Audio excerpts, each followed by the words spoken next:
তোর দেশে যাওয়ার কথা কিছু ভাবলি? আমি আর দেশে গিয়ে কি করব? তোমার কে কে আছে দেশে? তোমার তো মা বাবা আছে, আমার পরিবার বলতে কেউ নাই। যাও তোমার মামি ছিল, সে অন্যজনের হয়ে গেছে। দুনিয়া বেঈমান মামা, দুনিয়া বেঈমান।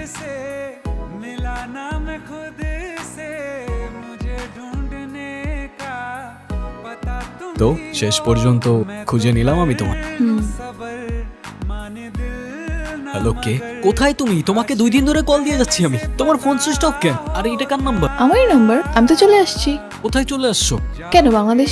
মানে কি আমাকে একবার বলবা না তুমি? কবে কথা বলতেছি আমরা? What you mean? সত্যি সামনের মাসে আমার বিয়ে। কি বলতেছো এসব তুমি? তাহলে আমার কি হবে? তোমার কি হবে মানে? তুমি তো একা ভালোই আছো। আমি তোমার জন্য দেশে আসছি দিয়া। তুমি বলো তুমি রাজি না, ব্যাস। কিন্তু আমি তো রাজি, আমি কেন না করতে যাব? সরি, আমি তোমার এসব কথার অ্যান্সার দিতে